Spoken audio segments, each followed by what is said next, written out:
Triple your pattern making in 3 easy steps. Step 1 is scan, step 2, convert to CAD, and step 3, flatten 3D to 2D. This is ExactFlat Scan to Pattern, and we'll show you how.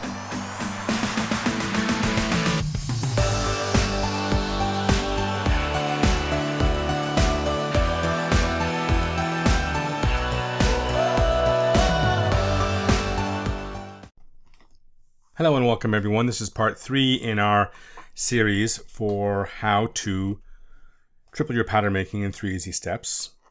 This is the chair that we had first scanned in video number 1, and then we processed and converted that scan to 3D CAD in video number 2. And here we're going to process this into flat patterns. Our first step in the process is to select the chair and explode the mesh. So there the mesh is exploded into its individual elements. And you can remember these are the elements that were defined in the convert to CAD process as part of the peel to CAD software. The next thing we do after we explode the mesh is we're going to weld the vertices together. And this is just a preparation step to begin the flattening process. So we exploded, and now step 2, we're just going to type in here, weld vertices. There we go. And select the part and then hit enter, and there it is done. The vertices are welded. Now we start in the ExactFlat process. The first thing we're going to do is we're going to create an optimal mesh for flattening. The mesh is a representation of the 3D object, and we want the mesh to be in a certain way such that it can flatten easily and accurately. So we use our adaptive remesher tool. The adaptive remesher tool is going to redraw this mesh where it's going to put more denser mesh elements near areas of high curvature and bigger polygons in areas that are more planar. And you can see that here we've just done that, and it just takes a few seconds really to do it. Next, we're going to go into our ExactFlat tools. The first part of our process is to just flatten. So we select the part and we hit the enter button, and you can see there it's flattened. We're going to now just manage our workspace here.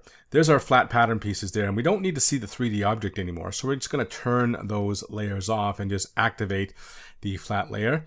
And we're going to change our view from perspective to top down. And let's just zoom to extend. There's our pattern pieces. These are the initial unoptimized pattern pieces, and you will see some flaws in these pattern pieces, expectedly so. And here we go to our strain view, and the strain view essentially gives you a strain map. And you see as you zoom in here, these little hash marks here are what we call flip triangles from a mathematical perspective, but what they represent is folds or wrinkles. And here we've selected our pelt tool, and the pelt tool is just going to relax these patterns and prepare them for, again, more optimal flattening. So you can see already we're taking some of that strain out of the part. Next, we're going to use our fracture tool here. And the fracture tool is like a nice smoothing algorithm. You can see that it starts the smoothing process on the location from which we clicked.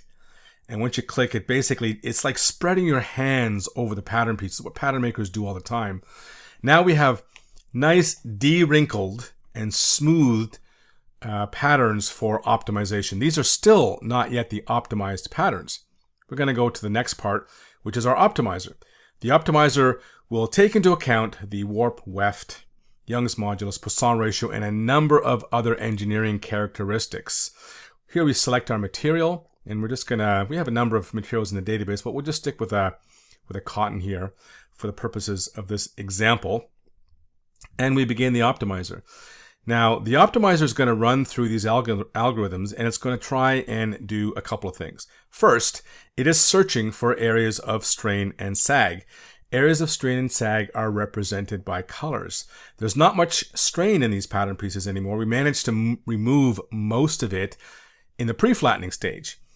Those would be areas of red and yellow, and that really represents elongation of the material, or areas where the material will need to be elongated or stretched in order to fit properly. Now, you don't really want your pattern pieces to have a lot of strain unless it is deliberately engineered to do so. What we prefer, though, is we prefer pattern pieces that really fit perfectly, and they are designed in such a way that the patterns have zero strain. So our algorithms really are running through this process and searching for areas of strain and sag and eliminating them, reorienting our polygonal mesh in such a way that the strain and sag is reduced or eliminated, and maintaining the pattern boundaries. And this is what makes ExactFlat so accurate and so reliable. While other software in the market claims to have pattern flattening, it's problematic in that it works sometimes and it doesn't work other times. But as a manufacturer and a designer and a product developer, you know that if it doesn't work reliably, you have to check it every single time. And that introduces places in your workflow where you're going to slow down. With ExactFlat, you can have full confidence that the patterns are going to fit perfectly. And that's because we have worked and worked and worked on these algorithms, and we still continue to work on them to this day, to be more accurate and to do a couple of things. One, work on any type of material. Two, work on any type of geometry. And three, work on any type of product application. So we believe that we're at a position now in the maturity of this product where we can fully and confidently say that these are the best patterns you're going to get, even if you're doing these manually.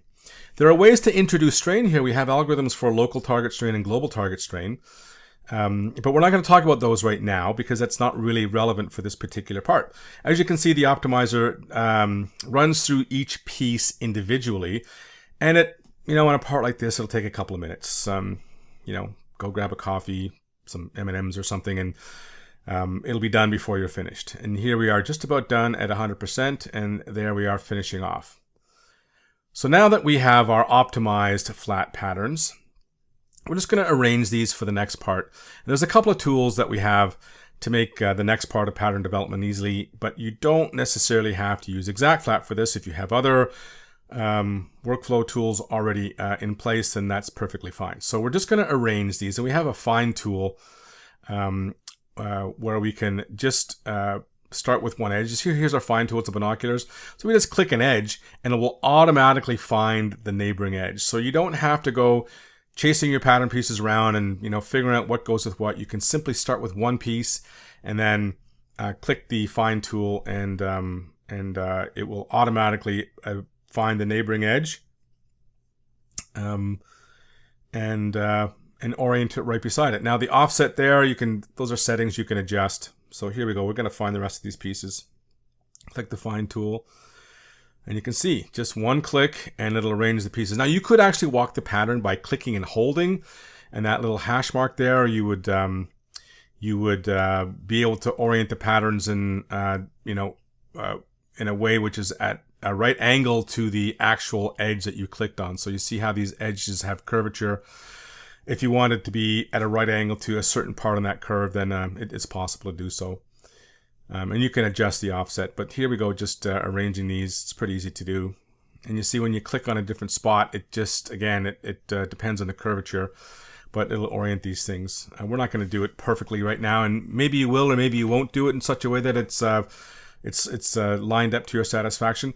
After this, you'll be sending this to a cutter, and likely there'll be cutter software, or if you're going to plot it out, you may want to take a little bit more care in doing this.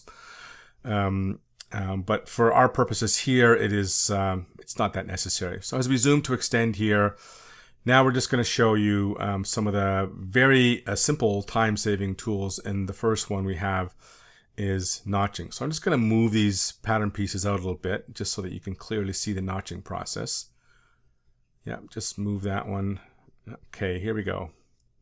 So we use our notch tool, and we're going to add notches. Now you see that when you click on one edge, it finds the notch location on the other edge automatically.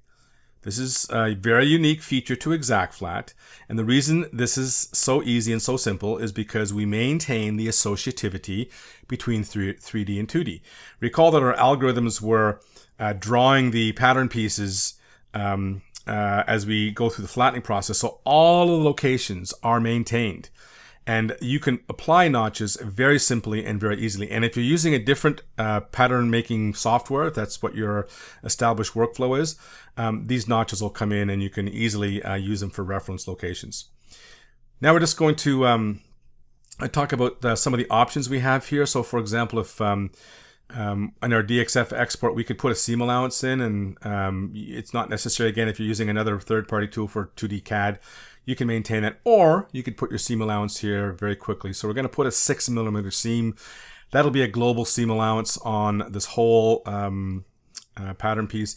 And this is perfect for prototyping or for product development. You can essentially have your product patterns ready in minutes in your prototyping studio, and it doesn't have to take days or weeks to do this.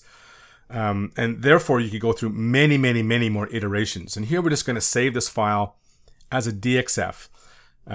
These are cut-ready DXFs. We have profiles for all of the leading cutting tables out there, so need not worry about compatibility. We have tested this on a variety of different platforms, and ExactFlat works very reliably on all those platforms.